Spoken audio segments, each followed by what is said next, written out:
But one of the things we do is they call it the segue. And this is like, it's easy to forget this, and it's hard to implement.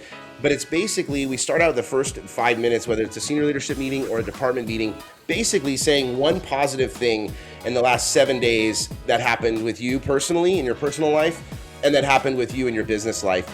And many people will be like, oh, I don't want to talk about my personal life. But if you do it just a few times, what you end up finding out is you have so much in common authentically with other people that you become accountable to those people, right? So when you need help, right? When you need to raise your hand and say, gosh, we're in this weathered storm, this moment of time, so many people come to the aid because they have a personal relationship with you. They know that you had a hard weekend, but you were out in your garden, or they know that you had family come in town and you had this difficult conversation, or whatever the case is. But that just humanizes all of us and connects all of us together. And then, of course, you get to understand what their love language is from a work standpoint. If they're like, I love the fact that, we won this piece of business. Okay, that's what they value. I love the fact that we worked together on this and we accomplished this thing. Welcome to the Build It to Billions podcast, where we guide successful entrepreneurs and investors on their journey from millions to billions. We believe that the key to scaling and compounding your wealth and life starts every single day with the mindset and practice of stewardship over ownership and applying billionaire biblical principles. Our ultimate goal is to help you scale and compound your wealth and life so you can give more all of it away to help MVPs. My name is Brett Swartz. Each and every episode, we're joined by the world's top entrepreneurs, millionaires, or billionaires, and they share their secrets, wisdom, and insight with us. And today is no exception. We have an amazing guest who is on a mission and has a passion for helping build purpose and scaling with branding. In fact, he's the co-founder and CEO of Noble Studios, a creative digital performance marketing agency. And under his leadership, the company has grown from a small startup to an international firm serving brands such as Autodesk, the islands of Tahiti, Adobe, Disney, Visa, and Google, and so much more. Please welcome to the show with me, Jarrod Lopiccolo. Jarrod, how are we doing? I'm doing great, Brett. Thank you very much. The coolest last name ever. And for our listeners getting to know you for the first time, can you give us just a little bit more about your story and your current focus? Yeah, so, an entrepreneur, which is like, it comes with good and bads. I was about 16 years old and, graduated high school early, decided to get into architecture. That was sort of following the family way, if you will. And then I fell in love with this concept of branding and if you will, like virtual architecture as opposed to digital architecture. So ultimately helping build the internet sort of one brand at a time, one web connection at a time, one person at a time. And yeah, as you've mentioned, we've scaled. We've got multiple offices. We're currently serving a lot of the travel and tourism industry. We love the product they sell, which ultimately experiences and memories. And I'm still having fun after 22 years of running a business. And I run it with my wife. So my wife's a copywriter, and I was a designer by trade. And now, of course, we're just business people. And our clients are actually our team, is our team members. So I love it. This is great. And by the way, you're in Lake Tahoe, which is Reno area. It's a dear space of mine. Grew up in Sacramento Bay Area, and we would spend lots of summer weeks up there in winter too, doing some snowboarding. So that's great. So love that. So let's dive in right into the topic at hand, which is scaling with branding. Yeah. So Jarrod, what's the number one secret when it comes to helping companies that have already scaled, let's say from $1 million to $1 million in revenue, but they're looking to go to 3, 5, 10 million? What's the number one secret to helping them to scale up? Yeah, well, I often talk about, when you are an entrepreneur, you're really good at identifying where there's gaps, right, or where there's demand, and then you know how to fill that demand. And so oftentimes, those that are hearing, today's podcast, and as an entrepreneur, you're like, oh yeah, we sell that, we do that, even though you don't, and then you sort of figure out how to do it. And I think you have to move past that scrappy sort of stage, and you got to start to actually put roots in the ground. So into your point of brand, but also vision and mission of a company. Oftentimes, those visions and missions aren't created at the forefront because you don't really know what you're doing right at that time. You're sort of, like I said, identifying a demand and you're selling into it.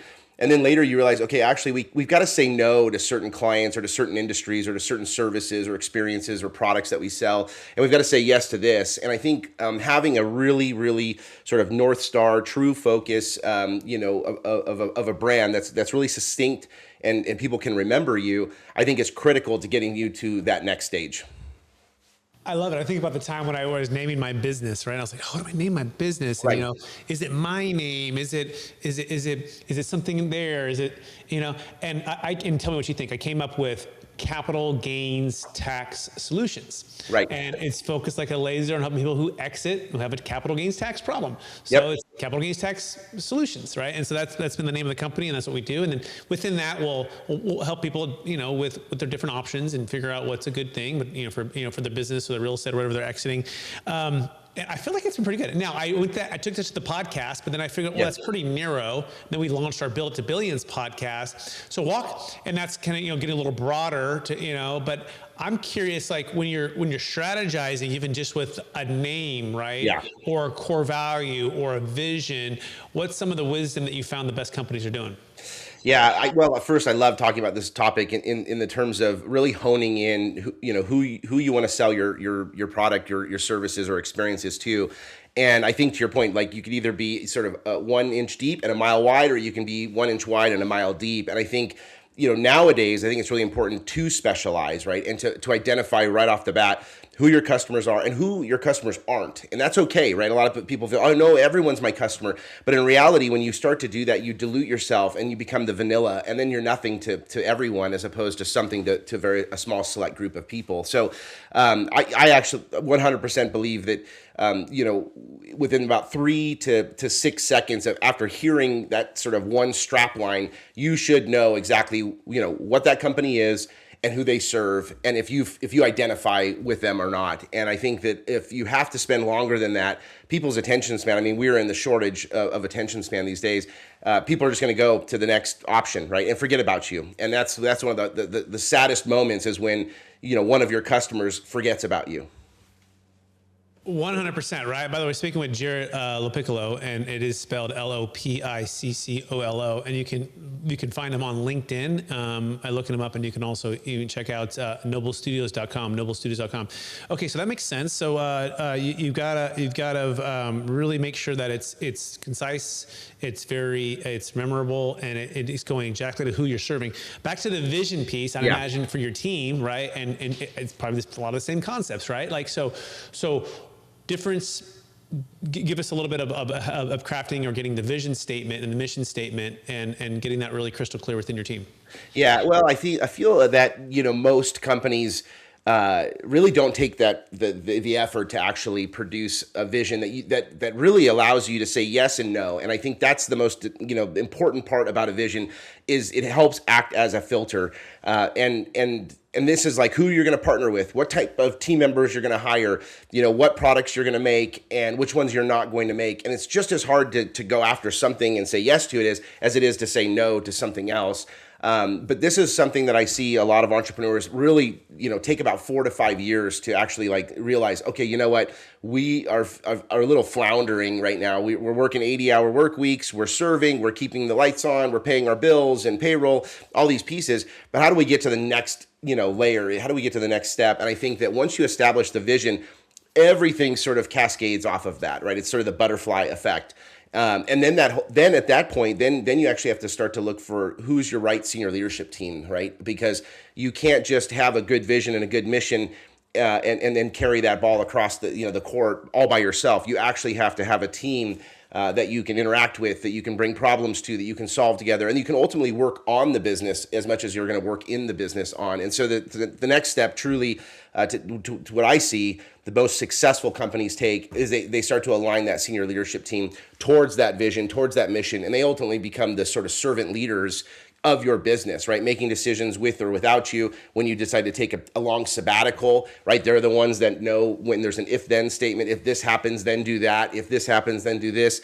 And then you come back and you realize, you know what? You did a great job of keeping that going. That's yours now, and you can keep it. And now I've relieved myself of a few things as a leader, and I can then attach new, greater, bigger things. And that's how growth ultimately happens. This is beautiful. By the way, I don't know if you know what you're saying too is also biblical, but there's a parable basically where Jesus says, hey, God will come back and he gave 1 talent, 5 and 10, and then or 1, 2, and 5. And what happened when he came back? Did they double it, or did they just put it on the rock? Did they just not make decisions? And well, I was waiting for you to come back, and you're like, oh, okay, well, go. At least you can learn through that, and you would have either got it half right or a quarter right or all the way right. And so I'm entrusting and I'm giving you that courage and the authority to make that decision, especially when I'm gone, because otherwise you become the bottleneck the entire time. That's and right. no one really ever grows because everyone's just waiting on you. I call one of my mentors, Don Winter, he calls it being the guy who can tell time. He goes, be a clock maker, not a time teller, right? Yeah, I love that. Constantly practice that, and instead of being the guy who has the answers and can make the decisions. So this is really good, and I want to make it really practical, right? So this is I think people can learn this way. So here's our mission statement, right? Like for my company, we exist to unlock capital gains to multiply freedom and impact. Okay. Yep. And so, and then we go, what's the freedom? Well, first it's the freedom for the family, for either the ability to retire or the freedom for the entrepreneur to do the next thing. Financial freedom, time freedom, all that kind of, so there's freedom. Yep. Also, it's the freedom for our team, right? We exist to unlock capital gains. Right. We're going to earn to get freedom for our team members. And then the next piece is impact, right? So that what? So they can go make a bigger impact for their family, for their communities, for the causes they believe in. And the same thing is for our team members. And so it's trying to get that aligned. And so any feedback on our mission statement, how does that sound? No, I love that you can compartmentalize each piece, right, in component, like break it out into components. I think it's really important that your mission addresses who, which you talked about, right, internal and external, what services you're providing, and then how you do that, right? What is the process of ultimately doing that? And I think that the best missions and visions ultimately have that, and they also should be a bit aspirational and both inspirational, so it gets you fired up, right? On a Monday, you're like, I'm proud to be at work. I'm excited because we're on this mission, but also aspirational, almost slightly unattainable, because that allows you to like continue to stretch and stay in the space of what if or what happens this, and keeps you curious, right? And always forever learning. And so I think both of those have to also be added in. Not saying yours doesn't have that, but just the ones I see that are the best are ones that do lead with some aspiration and inspiration. Yeah, and then the people we're serving are purpose-driven entrepreneurs, so we focus on that. And so, we could say we exist to unlock capital gains for purpose-driven entrepreneurs to multiply freedom and impact. It gets kind of long, right? So it's like, and then if you just say entrepreneurs, well, not really. It's really purpose-driven entrepreneurs. Yeah. And then if you really break it down, it's really those who have achieved, $1, $5, $10, $100 million of valuation on their exit. And so it's not just, so it's sometimes I have a tough time, so I try to just shorten it out there. Yeah. But then when they say who, and then I have the who on my website. So talk about just conciseness, because you're right. Attention is like, it's hard. People have less and less attention. So making it concise. Any other tips on that? Well, you just struck a chord in that. It's so easy to sort of word stuff, and we're actually seeing a lot of that, as with like AI slop and work slop, all that stuff. It's just stuffing all these words, so it's so much harder to distill down. And one of the exercises that we do with our clients is we pull a word out and we say, does it still, is it still resonating, right? We pull another word out. Is it still resonating? Does it still have soul? Does it still have character? All those pieces. I would say one of the most important parts, though, of branding and building a vision, building a mission. It has to be adopted internally as much as it is externally, right? And so we call these sometimes organizational thoughts. And of course, everyone uses the Just Do It Nike one. But if you think about Just Do It for the inside, right, the inside team, the ambassadors, the brand ambassadors inside, it's like, just do it. Don't ask for permission. If you've got a good idea, bring it to the table, push the limits, try something new, right? And then on the outside, right, these athletes, even whether you're an athlete or not an athlete, it's just like, just do it. Like, get off the couch, just do it. Like, or, set that big hike or set that big, milestone, or you want to hit your best, personal best, right? Like all those pieces. And I think that so whenever you look at your vision and mission, make sure that it not only, resonates on the inside, because they're the ones that will have to carry it during those really crazy stormy patches of weather, right? It's like, it's really easy when it's just fair sailing, but you really rely on your vision and mission when you're hitting the storm, when you're right in the middle of it. And would you say Nike's vision is just do it? Is that what you're saying? Just or what do you like? Well, it's their strap line, right? Ultimately, right? And their mantra and stuff. But it's also, I think, what people resonate the most is what they remember most about. And I think that so whether it's your strap line that happens to craft your mission and vision, or it's your vision and mission, and then you have a strap line, I think either way, you want to be memorable. Yeah. Again, try to apply this, because I mean, I mean, we could say just defer it. I mean, we could say, Right. just plan it. I'm just, Yep. like, because that's really what, like, what would you say? Well, just plan it. I mean, just 5 hours of planning and you can have an extra 30, 40, 50% more at exit. Like, that's kind of a no brainer because you spent Yeah. 10,000 hours building this thing. And That's what if right. you want another 20 to 50%? And so, okay, let's keep going here. Yeah, please. I appreciate you helping me apply this to my business too, to see it, but I think it'll be really practical. So talk about the team. So you said the team get along with the vision. And so, I mean, I imagine you're recruiting and you're sharing this vision. I think of the Steve Jobs when he's recruiting so-and-so is selling Pepsi or whatever, sugar water, the famous line. And so he says, you want to go change the world or you want to keep selling sugar water? And so is that what you mean by that? So when you're recruiting, that you are sharing the vision and you're seeing, not just an emotional buy-in, but like a purpose buy-in. Is that what we're looking for? I think so. I think I believe that new businesses today have to be purpose driven. I think the new generation that's growing up, you can't just hit them like they did 10 years ago, 15 years ago at Google with buffets and bring your laundry in and daycare and things like that. I think they actually have to be purpose driven, at least ones that will survive and ones that will attract that younger, talent, if you will. So when we look for leadership, we align around ethos and principles and our core values, right? And we're very public about our core values and our principles. Like we hire based on them, we fire based on them, we reward based on those. And I think that builds the culture that ultimately creates the differentiation of one company versus another, right? Is the people. And because you could be selling the greatest products in the world, but if you don't have the good people behind it, right, then you lack in customer service and you lack in follow through or repair, whatever, and fill in the blank. And so for us, when we're attracting our leadership team, first we'd identify who's missing, like what voice is missing at the table, right, based on our own business. And we do this with our clients as well, is to say, okay, well, you're doing this for the world. You really need a product person, or you're doing this for the world. You really need, a recruitment person because of your, whatever your product or services or experiences you're selling. And then you identify first who's missing, right? What voice is missing at the table, and then you want to make sure that as you're recruiting, that they're aligned to the same core values and principles and such. Because then they, to your point back earlier, then they become the servant leaders, right? They carry that mission forward, and they make decisions based on the business and its ethos and its principles versus based on the founder or the entrepreneur. That's so good. They're starting to take stewardship, right? And they're becoming like an ownership mentality, and they're owning their piece of it, but they're stewarding like what's this bigger piece of it that they're now being a part of, which totally makes sense. Okay, let's keep moving here. So that's great. So you get some leadership in place. You get them dialed in with the core values and the vision and the mission. What's the next thing from $1 million in revenue to trying to get to 10 million? What would you say is the next big piece to the puzzle here?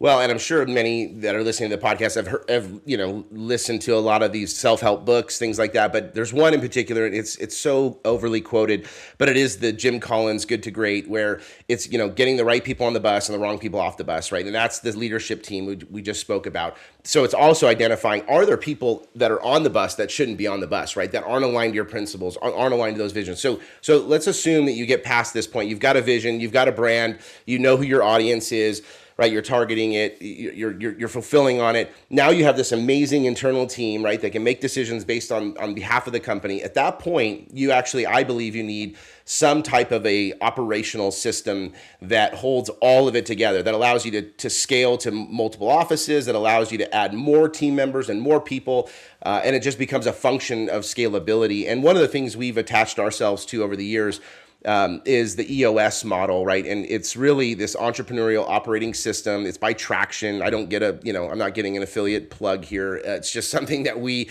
really subscribe to. But what it is as I mentioned earlier, you have people that work in the business and then you have people that work on the business. And you need those people to be both, right? They need to be able to understand how to service clients, add services, expand services, refine services, whatnot. And then you need people to actually work on the business itself, right? Correcting those things, adjusting, looking into the future and saying what with AI may be coming, what's that going to do to these service lines or the way that we, support our customer, our product, or if you're a restaurant and how you're a Michelin star restaurant, how you're going to create the next menu, right? And so I think that that's really critical. And what I love about EOS in particular is really the discipline and the accountability that it brings. Every single week we meet with our leadership team. We start at the same same time, we end at the same time, we have the same exact agenda. We go through, we check off, issues that we currently have. We set up to-dos. We then do follow-ups on those to-dos. Every quarter, we have rocks, we call them, right? And it's the whole, pebbles, rocks, boulders, all fitting into a jar. And really, when you have that alignment and you know that what other people are working on that are representing that specific voice or maybe department within your business, you know that each one of these rocks or each one of these projects that we're working on all have an interdependent relationship with each other. And that's how you scale. Okay, so this is amazing, and I know a lot of entrepreneurs have heard this, and they heard Traction, and they read the book, and EOS. Even I have too, so walk us through the transition of that. Like, how long did it take you to get on those rhythms, to get in those meetings? So like, was it hard for you, Jarrod? Like, and then like, okay, all right, where is this really going to work? And then you get the traction, right? And like, so walk us through that. Is it a 6-month process? Is it a 3-month? Is it a 2-year? Like, what was your experience with that? Yeah, so it was about 6 to 9 months that it took us to sort of get into our groove. And I would say that those that are listening right now, when they think about that, they're like, oh, that's too far. I need to have a solution today, right? And the reality is you can't bake a cake, at 900 degrees, right? You've got to let it cook properly and everything else and cook and such. And so about 6 to 9 months, it was difficult for me as a leader. I'm an extrovert. I like to talk. And so you want to make sure that every single person on your leadership team has an equal voice, right? And so they have these tools that you can put in place. There's like what's called the tangent button. And it's like if someone's starting to go down a rabbit hole, you just kind of anonymously hit it and nobody knows who hit it. And all of a sudden you hear this, these little bubbles that come out. And all of a sudden it gets you to be like, oh shit, you know what? I was on a tangent. I shouldn't have done that, blah, blah, blah. Or which often happens is what they call a sacred cow, where there's something in the room that you don't want to talk about, right? And it could be we have a sales problem, or it could be the person, an actual individual that sits on the department that you're not willing to address. And so that was like a really big unlock for us. And that's what probably took the 6 to 9 months the most, was this idea of like, hey, there's no sacred cows. Anything and everything we're allowed to talk about, even if it, and so then we ask for permission, we be kind, not nice, those kinds of things. And we all know that we're all working with the same intent, that we want to be better, right, every day. And that was a big deal. And then the last thing I would say is that was in that 6 to 9 months was doing an evaluation on the people in the company, right? Meaning specifically the senior leadership team. And they have what's called this little program called GWC. And it's like get it, want it, and have the capacity to do the work. So sometimes you look at a leader in your department, you're like, yeah, I think they get the role, but you know what? I don't think they want it. They just don't, they're not happy, or capacity. They don't have the time or they don't have the mental capacity to do that job. And it's important you score your people and to understand. And then you can, certain people that if they don't want the job, it's really hard to get them to want the job, right? But if they have, but capacity you can work with, you can give people more time, you can give them education so that they can, upskill themselves to handle this role. But that was really, really important to like go through that process. And that's why it took 6 to 9 months. It was really sort of a realignment, if you will. And then once you got in that alignment mode and you're like, okay, body's healthy, mental healthy, like now we can scale, now we can grow. I absolutely love this. Jarrod Lopiccolo, everybody. Find him on LinkedIn and or by going to the website, noblestudios.com. Ray Dalio wrote a book called Principles, okay? And then he actually has like a, I guess you call it the children's book version. And I literally, it's great because it makes it really simple. But like there's a quote in here. It says, don't let your ego and blind spot barriers stand in your way. Yeah. And he talks in this book, in the storybook, he has the leadership team, like you're on this journey. And he goes, the best leaders are going to have thoughtful disagreement and thoughtful leaders that are going to have different viewpoints, different skill sets, different vantage points. And you're walking through the jungle. And he goes, when you have that great leadership team, it's like walking through in black and white and everything's dark and there's like these trees and you can't really see everything that's coming in front of you. But when you it's like turning the lights on and you're seeing in color when you have these others and you make it a safe, encouraging environment, and all of a sudden it lights up the next page and there's like, you can see the tiger, you can see the spider, you can see like this snake, but beforehand you couldn't even see it. And so I think as leaders and entrepreneurs, Jarrod, we have to constantly remind ourselves to not let our ego get in the way, and to get other people in the room who are going to have thoughtful disagreement and do it in a way where we collectively can hear each other, right? Because it takes an ounce of foolishness to basically ruin let's call it pounds of wisdom, right? Yeah. It's another proverb. It's like only takes a little, and if you just have someone to help you with that. So talk about your rhythms then, okay? So you have this. Yeah.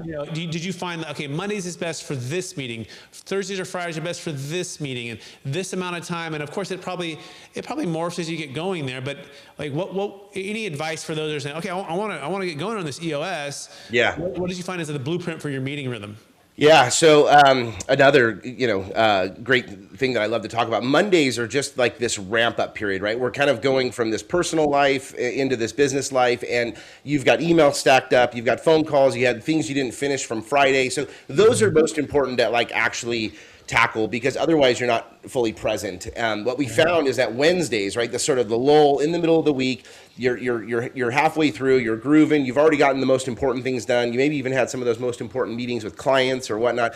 So what we found is Wednesdays was the perfect day for us to have our sort of senior leadership meetings. And again, it starts at 8:25, it ends at 9:55 actually. That's another kind of thing that I do, is any 30-minute meeting, I make them 25, and any 1 hour meeting, I make them 50 minutes. And what that allows for is obviously potty breaks, bathroom breaks, just a head reset before you go into the next one, and then you're not late there. But that type of cadence, and having it on a Wednesday, because we'd walk out of there with some to-dos, and you'd be like, well, you know what, I can actually get that done later today or tomorrow. Whereas if it's Monday, it's going to compete with all the other initiatives that you didn't finish from last week or the things you haven't started this week. And if it's on a Friday, you're likely going to kick it to the next week, right? So this allows you to get a little bit of that, cliche, that traction that you need to get, working on your business. And so that's one of the things we found most successful. And it's funny, if you start to look it up, there's a lot of things that correlate with that as well. Like if you send a newsletter, don't send it on a Monday and don't send it on a Friday, right? People are checking out on Fridays and they're going to ignore it on a Monday. But a Tuesday through Thursday, you're going to have a higher open rate on your emails at that point. And so there's a lot of things that correlate because of that sort of saddle that we sit in the middle of the week. Okay, that's huge wisdom. Got it. And so the Wednesday is that senior leadership about a 1 hour, you say? Yeah, it's an hour. Well, we start at 8:25 and we end at 9:55. So almost. Yeah. So it's an hour and a half. Okay. An hour and a half. And would you call that a level 10 meeting, or would you have like? Yeah. Well done. Now you're using the full traction, language. And I think what's actually important about why people call it a level 10 is that you grade the meeting right at the end. Everyone says, "Hey, did anything less than a 10?" And if someone might say, "Yeah, I give it an 8." Well, why do you give it an 8? Well, because we went way down a rabbit hole. We got off topic. So and so was a little bit feisty, or they were disengaged, or someone was multitasking, and the whole goal is is just to incrementally get better at running very efficient, disciplined, and accountable meetings where everyone walks away feeling like they're rowing together. Okay, amazing. So that's a key one. And then there's like the daily huddle, right? Is like 5-10 minutes every morning. Do you start Monday? Do you?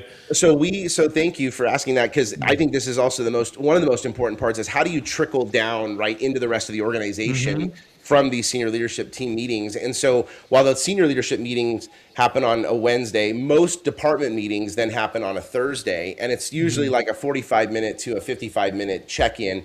And that's very specific to the department that each one of those senior leadership team members represent as a voice in the company. They meet with their team and they do the same exact thing. They run those traction meetings.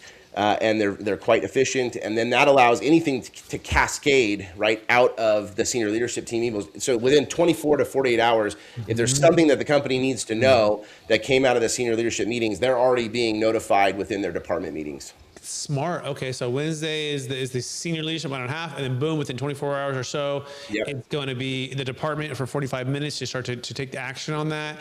And then again, what's the day? Is there a daily huddle, or how do you look for you guys? No, and then we actually do. So we use Slack quite a bit. As our sort of daily water cooler conversation. We have I would say strict rules, but we don't attach documents. We don't do this, but that's our sort of water cooler conversation. We do check-ins. Every department, each team member says, "Here's what I'm working on today," or "Here's what we're working on tomorrow," or this is the big initiative. I won't be available. And so it's just this really light communication, because since pandemic, a lot of companies, especially when you're in the sort of creative marketing space, a lot of us are remote. Even though we have offices and we huddle and we have these all hands meetings and stuff, most people are remote. So I think communication has to be a lot more intentional. And so we do. To your point, it's like some of our dev teams, they do the actual like scrum meetings of 15 minutes, every single day. But in in the department that I oversee as well, which is more marketing and sales, we just do a quick little, like, here's what I'm working on today. And that just keeps that connective tissue. That's awesome. That's great. And then quarterly and then annual, right? Those are the next big ones. And That's exactly right. Yeah, big quarterly meetings. Everyone gets together in person. We dedicate time to it. We actually grade the company as well at that moment. How's our vision? How's our values? How's our services? How's our ICP? How are all these things? Are they still relevant? Is there anything that we need to workshop? But one of the most important things I didn't mention actually, because I believe that best leaders, right, they ask the great questions as opposed to talk so much, right? Even though I'm talking a lot today, it's the nature of our conversation, of the situation. But one of the things we do is they call it the segue. And this is like, it's easy to forget this, and it's hard to implement. But it's basically, we start out the first 5 minutes, whether it's a senior leadership meeting or a department meeting, basically saying one positive thing in the last 7 days that happened with you personally in your personal life, and that happened with you in your business life.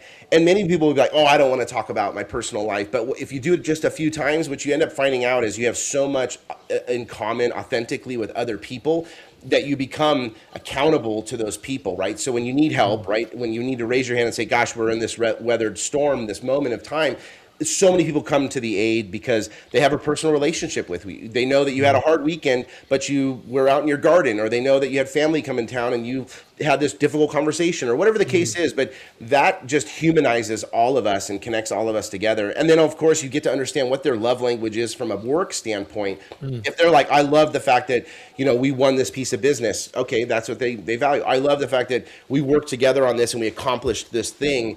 And so you just really get to understand the spectrum of both their personal and business life. And at that point, once you have that, you're a well-oiled machine.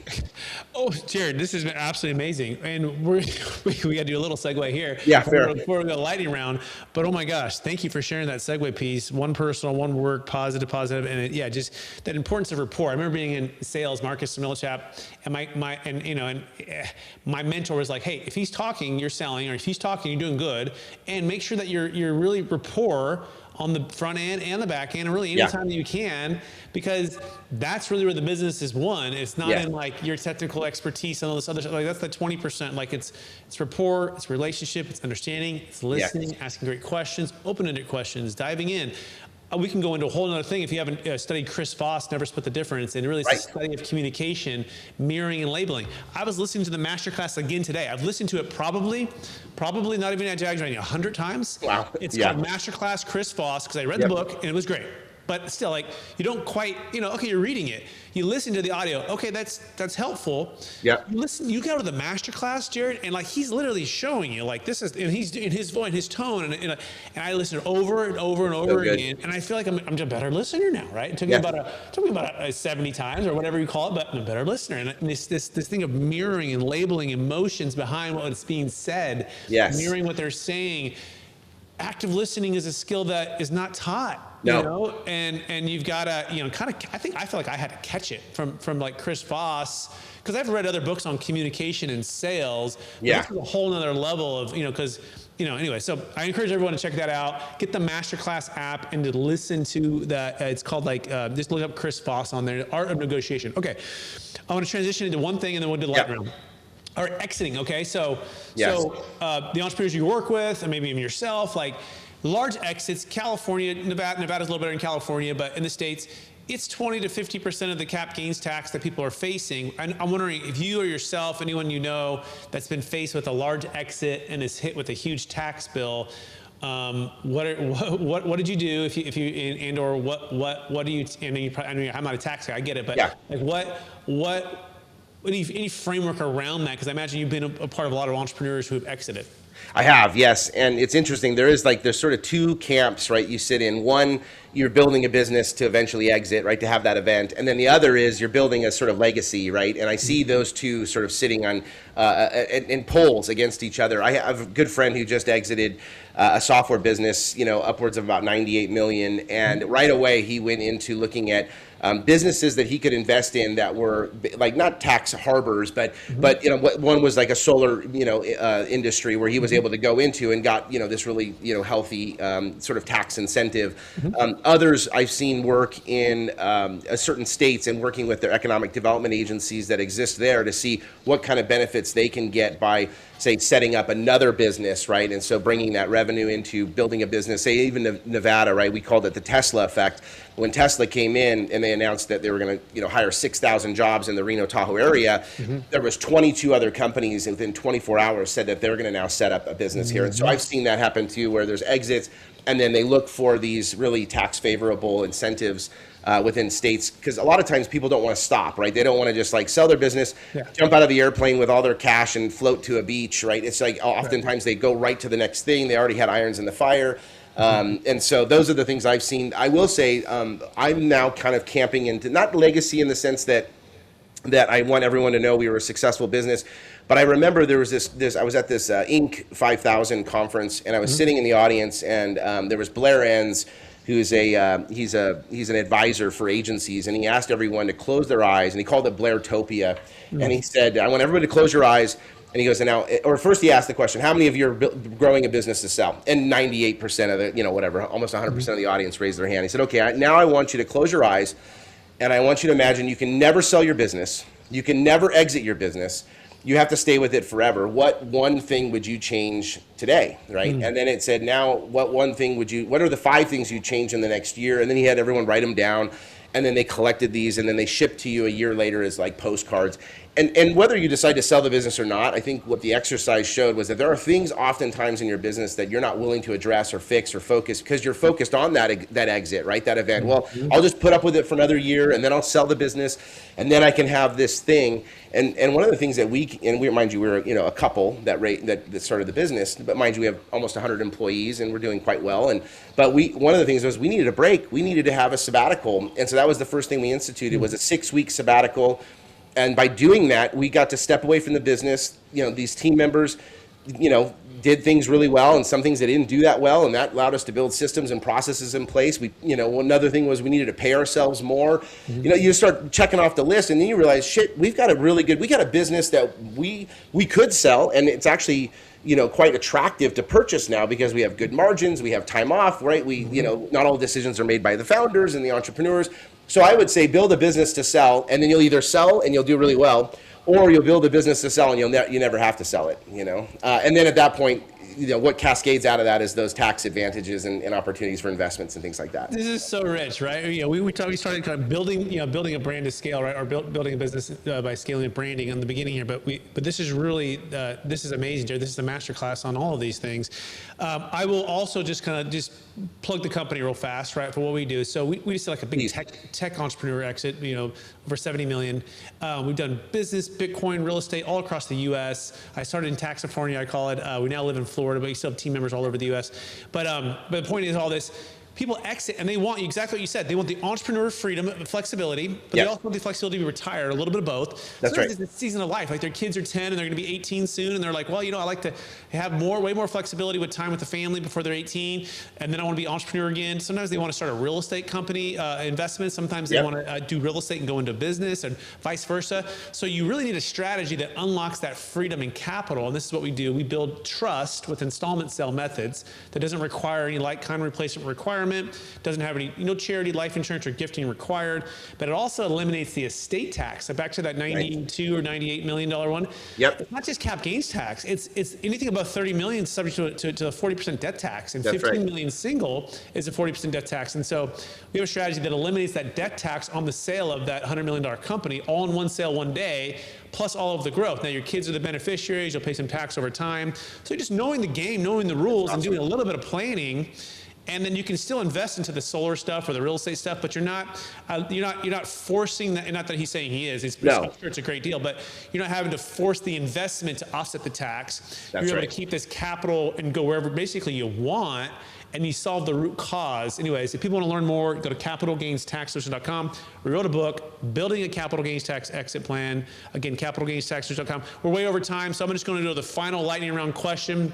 Okay. It's Jarrod, after all your success, helping all the people you've helped, how do you best keep a mindset and practice of stewardship over ownership? I think about the many cups that we have in our life, whether it's community or in hobbies or personal or business. And I think it's really critical that you survey all of those and you make sure that they're equally filled, right? Because oftentimes we can overfill the work one or overfill the family one, and then you're not exercising passion or being with friends and family. And so that keeps that balance to me, that tension of like, staying relevant, being a steward, but at the same time, like serving myself. I always say you got to make sure you're financially, mentally, and physically healthy before you can really help others. Oh my gosh, Jarrod Lopiccolo, I want to thank you for being on the show. Thank you for sharing your wisdom. So much insight, so much value. You over-delivered. Thank you so much. People meet you on LinkedIn, right? LinkedIn Yep. is the best place. And again, I'm going to spell the last name, Lopiccolo. Thank you, everyone, for listening. I want to thank all of our listeners. This is another episode of the Build to Billions podcast. We're also on Capital Gains Tax Solutions podcast. We're on this journey with you to scale from millions to billions so we can get more all the way to help MVPs, the most vulnerable people. Take this episode, rewind it, share it with somebody, and anyone who's looking for branding to scale, please consider Jarrod and his team. That being said, appreciate everyone listening and watching, and we'll talk to you all again real soon. Bye now.